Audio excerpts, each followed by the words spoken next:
आदाब नाजरीन, आप देख रहे हैं एनएन चैनल में हूं फातिमा। पेश है खबरनामा। स्टेट इंडस्ट्रीज डिपार्टमेंट के प्रिंसिपल सेक्रेटरी जयेश रंजन और अहदेदारों ने जिले संगारेड्डी में घारा संगम मंडल बिरदापुर गांव के मजाफात में कायम की जाने वाली हेवी व्हीकल मैन्युफैक्चरिंग इंडस्ट्री के मुकाम का मुआयना किया। तकरीब में टाइटन कंपनी के नुमाइंदों और रियासती सनत के हुक्काम ने शिरकत की। वज़ीर एक्साइज खेल सयाहत श्रीनिवास गौड़ ने रविंद्र भारती में department of language and culture के ज़ेर एहतमाम मुनक़िद किए गए बतुकम्मा त्यौहार का शानदार पैमाने पर आगाज़ किया। इस मौके पर तेलंगाना टूरिज्म डेवलपमेंट कॉरपोरेशन के MD मनोहर हरि कृष्णा, डायरेक्टर रियासती महकमे सकाफत, फनकारों और ख़वातीन ने बड़े पैमाने पर शिरकत की।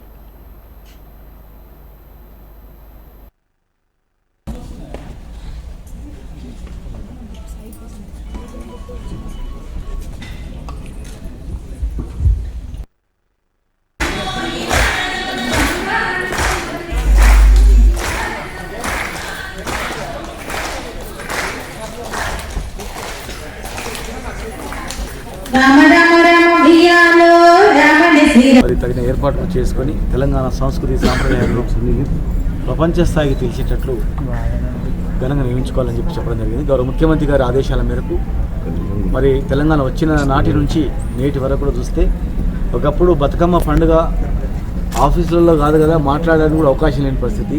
ఈ రవీంద్రవాద్కి వేదికగా తెలంగాణ అంటేనే ఎలాంటి ఇవ్వలేనటువంటి పరిస్థితి. బతుకమ్మ పండుగ అనేది మామూలుగా కూడా అసలు ఇది పండుగన అనే రీతిలో ఆ రోజుల్లో మనల్ని అవమానించి పరిచే రీతిలో ఎన్నో ఇబ్బందులు పడ్డాం. తెలంగాణ ఉద్యమ సమయంలో జాగృతి అధ్యక్షురాలు కవిత గారి ఆధ్వర్యంలో ఒక జాగృతి సంస్థను స్థాపించి తెలంగాణ సాంప్రదాయాలను కళలను కాపాడుకుంటూ దేశ విదేశాల్లో కూడా బతుకమ్మ పండుగలను ఘనంగా నిర్వహించుకుంటూ మరి తెలంగాణ ఉద్యమానికి కూడా మమేకం చేసినటువంటి పరిస్థితి మరి ఆ రోజుల్లో మనం చూసాం. ఈరోజు కూడా జాగృతి ఆధ్వర్యంలో కవిత గారు దేశ విదేశాల్లో కూడా ఘనంగా నిర్వహించుకోవడం జరుగుతుంది. ఈరోజు అధికారికంగా గవర్నమెంట్ తరఫు కూడా ముఖ్యమంత్రి గారి ఆదేశాల మేరకు మరి 13వ తారీఖు వరకు కూడా గొప్పగా మనం నిర్వహించుకుంటాం. గత 2 సంవత్సరాలు కరోనా ఉన్నందుకు మనం చేయలేకపోయినా ఇప్పుడు మనకు ఓ ధైర్యం వచ్చింది. ప్రపంచంలో దేశంలోని అనేక రాష్ట్రాలకు అనేక దేశాలకు వ్యాక్సినేషన్ ఇక్కడనే అవుతుంది, అన్ని చర్యలు చేపడుతుంది కనుక మరి రవీంద్రబాద్ వేదికగా ఇక్కడ కూడా ప్రతిరోజు సాయంత్రం పూట संगारेड्डी के रुकन असेंबली जग्गा रेड्डी ने मोदी हुकूमत को सख्त तनकीद का निशाना बनाया। उन्होंने कहा कि पार्लियामेंट में किसान मुखालिफ 3 ज़रई बिलों को मुतारफ कराकर मोदी किसानों को मजीद मुश्किलात से दो चार करने की कोशिश कर रहे हैं। जग्गा रेड्डी ने मीडिया से बात करते हुए कहा कि मोदी हुकूमत इस वक्त सिर्फ और सिर्फ कॉरपोरेट ताकतों को फ़रोग़ देने में मसरूफ़ हो गई है। उन्होंने अफसोस का इजहार करते हुए कहा कि किसानों के साथ हो रही नाइंसाफ़ी पर रियासती वज़ीर आला के चंद्रशेखर राव और पड़ोसी रियासत के वज़ीर आला जगन मोहन रेड्डी की खामोशी माने खैज है। ये पूरा ये नया कानून क्या बोले तो खेती का ऊपर जो उन्हें खुद का मेहनत करके जो खेती करते उसके ऊपर उनका राइट्स उसका हक नहीं रहता, उसके ऊपर ऐसा कानून लेके आया प्रधानमंत्री पार्लियामेंट। इसको ऐसा ये कानून अच्छा नहीं है। ये कानून से प्राइवेट कॉरपोरेट लोगों को फ़ायदा होता, किसान को लॉस होता, किसान को नुकसान होता। वहाँ से जिस दिन अपन इंडिपेंडेंस आया, जब नेहरू जी प्रधानमंत्री बने, वहाँ से लेके कांग्रेस पार्टी ये सिस्टम को कभी भी सपोर्ट नहीं दिए। मगर ये 2 कानून के ऊपर किसान को नुकसान करने का जो कानून लाए पार्लियामेंट ने, इसके लिए लड़ाई चल रहा किसानों का। उसके साथ कांग्रेस पार्टी सोनिया गांधी, राहुल गांधी, प्रियंका गांधी लोगों के साथ चल रहे हैं। आपको 4 दिन के पहले आप लोग टीवी में देखे, मीडिया में देखे कि वहाँ का मिनिस्टरों के बेटे वहाँ जो चल रहा किसानों का, वो जो CM को प्राइम मिनिस्टर खिलाफ जो जंग चल रहा है किसानों, वो लोगों को ऊपर गाड़ी चढ़ा के मिनिस्टरों का बेटे गाड़ी चला के 4 लोगों को मार दिया, 8 लोगों को मार दिया। आज तक ऐसा अभी देखो इतने साल हो रहा, कभी भी ऐसे हुआ क्या? कोई राष्ट्र में तो भी खुद गवर्नमेंट के बेटे, गवर्नमेंट का मिनिस्टरों के बेटे गाड़ियां किसानों के ऊपर चढ़ा के मारने का कभी देखे क्या? मगर उत्तर प्रदेश में ऐसा चल रहा है। उसी के लिए प्रियंका गांधी वो लोगों को घरों को जाके ये गलत कर रहे बोल के उत्तर प्रदेश गए तो प्रियंका गांधी को अरेस्ट कर दिया। 3 दिन से अरेस्ट करके उनको अंदर रख दिए। कोई कांग्रेस वालों कोई भी रहे दो, बाहर नहीं निकलने दे रहे उत्तर प्रदेश में।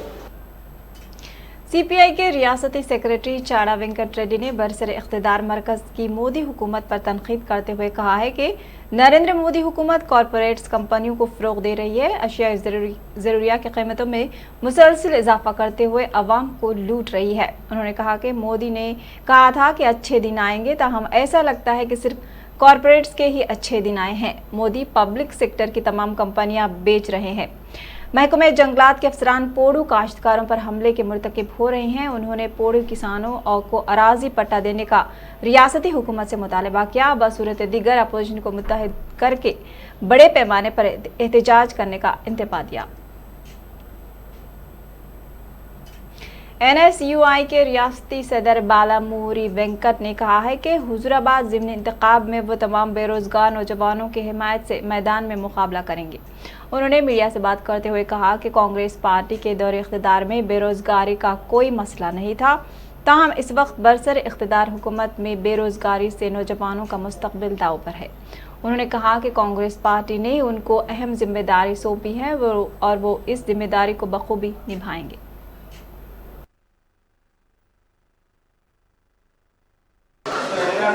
जो हुजूराबाद के चुनाव होने वाले हैं, जिसमें कांग्रेस पार्टी ने मुझे मौका दिया, जिसके लिए हमारे सोनिया गांधी जी को, राहुल गांधी जी को और हमारे PCC अध्यक्ष रेवंत रेड्डी जी को मैं बहुत शुक्रिया अदा करना चाहता हूँ। आज सिर्फ वेंकट कंटेस्ट नहीं कर रहा, जो हुजूराबाद में 36,000 जो चेंज अनएम्प्लॉयड यूथ है उनके इनसे मैं उनके सपोर्ट मतलब उनके तरफ से मैं इलेक्शन ये चुनाव लड़ रहा हूँ। 100% ये चुनाव में एक चेंज के लिए मतलब एक चेंज के लिए वोट फॉर चेंज बोल के एक स्लोगन से हम आगे जा रहे हैं। और तेलंगाना में जितना भी स्टूडेंट्स और अनएम्प्लॉयड यूथ है सभी लोग वही हमारे कैंपेनर्स है। हर एक गांव जाएंगे और जितना भी उनके तरफ फाइनेंसर्स है, लेकिन जो स्टूडेंट्स और लोकल पब्लिक के इश्यूज फाइट करने के लिए जो स्टूडेंट्स है वो फाइटर्स मेरे पास है। एक तरफ फाइनेंसर्स है, एक तरफ फाइटर्स है। और ये चुनाव में 100% जो हुजूराबाद के जो पब्लिक है 100% हमारे तरफ सपोर्ट करेंगे और हमारे को जिताएंगे, बल्कि हमारी पूरा वी हैव फुल कॉन्फिडेंस।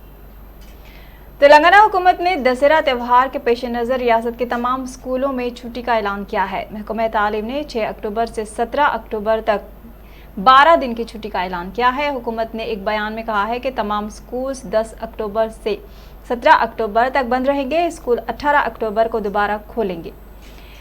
साथ ही तेलंगाना में इंटर कॉलेजेस 13 से 16 अक्टूबर तक बंद रहेंगे। कॉलेज 17 अक्टूबर को दोबारा खोल दिए जाएंगे। ताहम अगर छुट्टियों के दौरान स्कूल्स कॉलेजेस खुले रखने पर कानूनी कार्रवाई का इंतबाह भी दिया गया है। स्कूलों और कॉलेजों को छुट्टी के ऐलान के साथ ही शहर के तमाम बस स्टेशंस और रेलवे स्टेशंस पर अवाम का हुजूम उमड़ पड़ा है। लोग त्यौहार मनाने अपने आबाई वतन का रुख कर रहे हैं। CP अंजनी कुमार ने कहा कि तेलुगु एकेडमी फंड घोटाला केस के मामले में 10 अफराद को गिरफ्तार कर लिया गया है। City police commissioner Anjani Kumar ने इस सिलसिले में मुनक़िद हुए प्रेस कॉन्फ्रेंस को बताया कि यूनियन बैंक ने 27 सितंबर को इस मामले में शिकायत दर्ज करवाई थी। CP अंजनी कुमार ने कहा कि 64.50 करोड़ रुपए का घोटाला किया गया है। दिसंबर से अब तक किस्तों में फंड्स ड्रॉ किए गए हैं। CP ने बताया कि academy accounts officer Ramesh, Chandanagar Canara bank manager Sadhana और real estate businessman Venkatakoti Sai Kumar को गिरफ्तार किया गया है। घोटाले में साई कुमार का अहम किरदार रहा है। साई कुमार पर CID ने साल 2015 के AP हाउसिंग बोर्ड घोटाले में मुकदमा चलाया था। CP ने कहा कि साई कुमार को चेन्नई पुलिस ने 25 करोड़ रुपए के फ्रॉड केस में भी गिरफ्तार किया था।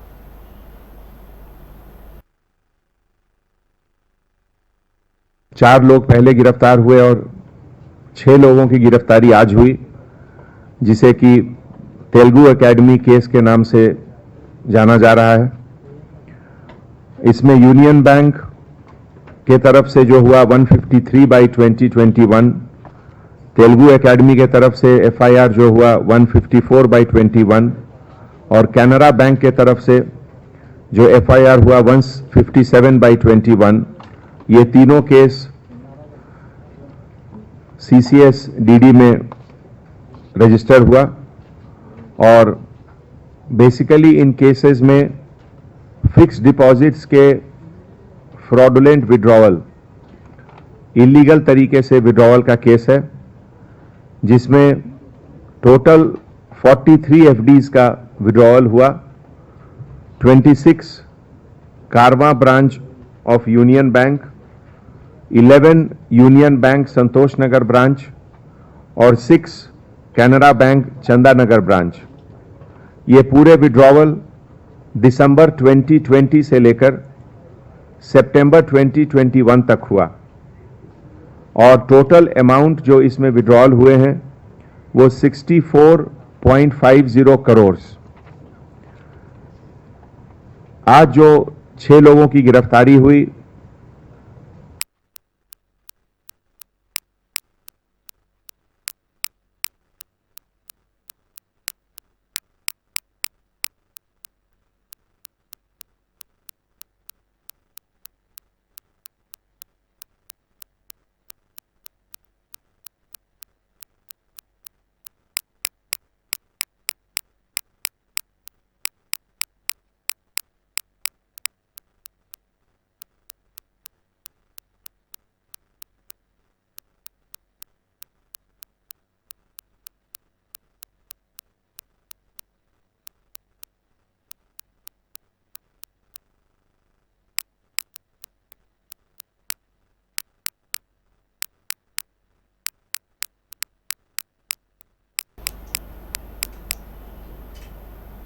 कुकटपल्ली इलाके में पेश आए एक सड़क हादसे में हेड कांस्टेबल की मौत हो गई है। तफसीलात के मुताबिक KPHB ब्रिज पर मंगल की दरमियानी शब एक तेज रफ्तार कार टिप्पर से टकरा गई।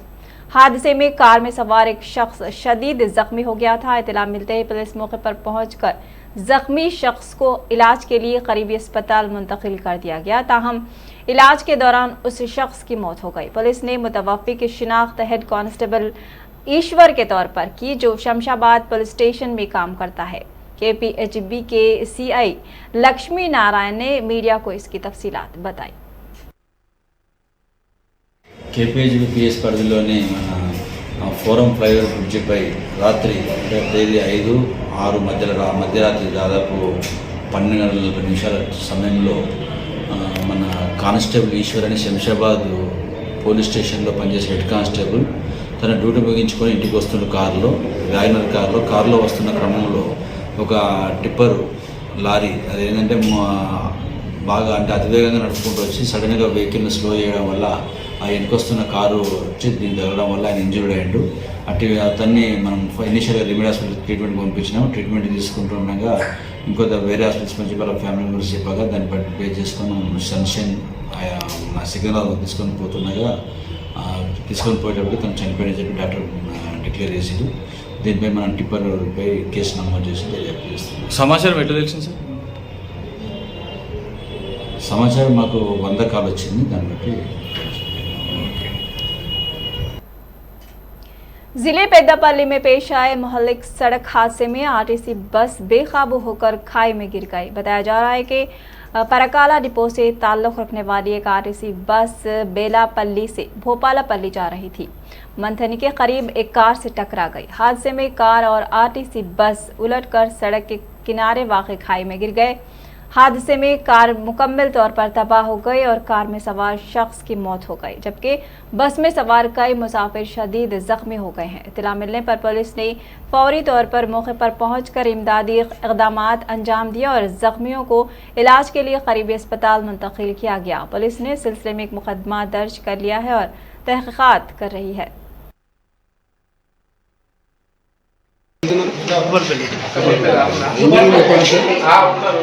పడుకున్నానండి నేనైతే యాక్చువల్గా మొత్తం పడుకున్నాను. సడన్గా లేచి చూసేసరికి నేను మొత్తం నా చేతిలో వచ్చింది ఒక అమ్మను కొద్దిగా నేను సేవ్ చేసినట్టు చూసేసరికి మొత్తం ఇంకా ఏం లేదు, ఏం కనబడట్లేదు. కార్ మొత్తము బండికుండే ఉండిపోయింది బస్ కింద. మేము కింద నుంచి లీక్కుంటూ వచ్చేసినాం బయటకి. అందరు దెబ్బలు తాకినాయి. ఇద్దరు ముగ్గురు నేను కూడా బయట తీసుకొచ్చాను. जिले नागर कर्नूल के बंगुरू मंडल में पेश आए वाकये में एक तेज रफ्तार बाइक कलवा कुर्ती लिफ्ट इरिगेशन नहर में जा गिरी। इस हादसे में मोटरसाइकिल पर सवार 2 अफराद पानी में डूब जाने से उनकी मौत हो गई।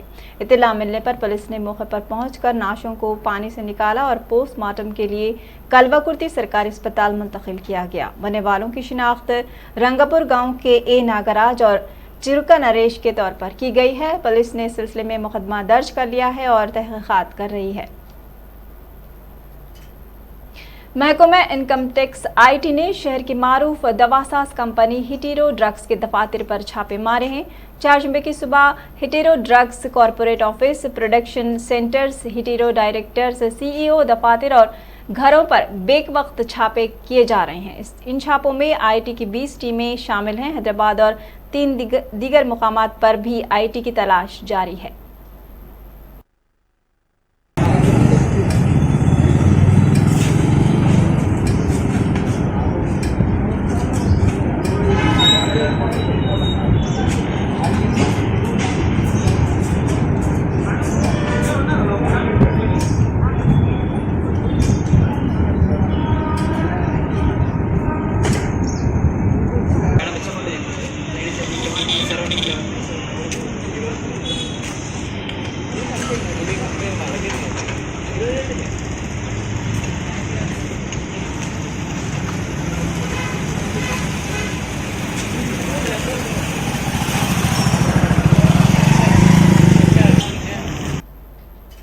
टेलीविजन के मशहूर अदाकार और सीरियल रामायण में रावण का किरदार निभाने वाले अरविंद त्रिवेदी का मंगल की रात इंतकाल हो गया।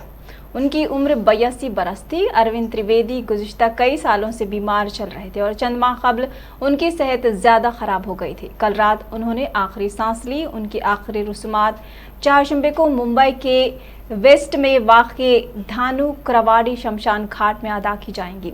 रामायण सीरियल और में लक्ष्मण का किरदार अदा करने वाले अदाकार सुनील लहरी ने इंस्टाग्राम पर अरविंद की एक तस्वीर शेयर करते हुए लिखा, ये बहुत दुख की बात है कि अरविंद भाई अब नहीं रहे। उनकी रूह को सुकून नसीब हो। वो मेरे लिए वालिद की तरह थे। त्रिवेदी ने भारतीय जनता पार्टी में 1991 में शमूलियत इख्तियार की थी और 1996 तक साइबर कांठा से रुकन पार्लियामेंट रहे थे। वज़ीर-ए-आज़म नरेंद्र मोदी ने कहा कि एक दौर में जब गरीबों को पैसों के लिए हुकूमत के पास जाना पड़ता था, अब हुकूमत खुद उनके करीब आ रही है और उन्हें बाइख्तियार बना रही है। मोदी ने अवामी जलसे से खिताब करते हुए कहा कि ये स्वामित्व स्कीम इब्तिदाई तौर पर मध्य प्रदेश, उत्तर प्रदेश, महाराष्ट्र, उत्तराखंड, राजस्थान, हरियाणा, पंजाब और कर्नाटक में शुरू की गई थी, ताहम अब दीगर रियासतों में तोसी की कोशिशें की जा रही हैं। मोदी ने कहा, हमारी हुकूमत की गुज़िश्ता 6-7 सालों की कोशिशों को देखें, अगर हम स्कीमों को देखें तो हमने कोशिश की है कि गरीब किसी तीसरे शख्स के सामने हाथ ना फैलाएं। हाल ही में बहुत से पॉलिसी फैसले लिए गए हैं ताकि दूर दराज इलाकों के किसान ड्रोन टेक्नोलॉजी के ज़्यादा से ज़्यादा फ़वाइद हासिल करें। वज़ीर आज़म ने कहा कि यह मंसूबा सिर्फ कानूनी दस्तावेज़ात फराहम करने की स्कीम नहीं है, ये जदीद टेक्नोलॉजी की मदद से मुल्क के देहात में तरक्की और एतमाद का एक नया मंत्र भी है। में साफ साफ झलक रहा है और मैं आज यहां भी देख रहा हूं, आपने मुझे आपकी बंबू वाली कुर्सियां तो दिखाई, लेकिन मेरी नजर तो दूर दूर तक ये जो जनता जनार्दन, उनका जो उत्साह है, उमंग है, उसी पर टिकी हुई है। इतना प्यार, इतना आशीर्वाद जनता जनार्दन का मिल रहा है, उनका कितना भला होता होगा इसका मैं पूरी तरह अंदाज लगा सकता हूं। ये योजना कितनी बड़ी ताकत बनकर उभर रही है, ये अनुभव हमारे अभी जिन साथियों से मुझे बात करने का मौका मिला, उन्होंने विस्तार से बताया है। स्वामित्व योजना के बाद लोगों को बैंकों से लोन मिलना और ज्यादा आसान हुआ है। इस कार्यक्रम में उपस्थित केंद्रीय मंत्रिमंडल के मेरे सहयोगी श्री नरेंद्र सिंह तोमर जी, वीरेंद्र कुमार जी, धर्मेंद्र प्रधान जी, खबरनामे में फिलहाल इतना ही। मजीद खबरों के लिए देखते रहिए चैनल। अल्लाह हाफिज।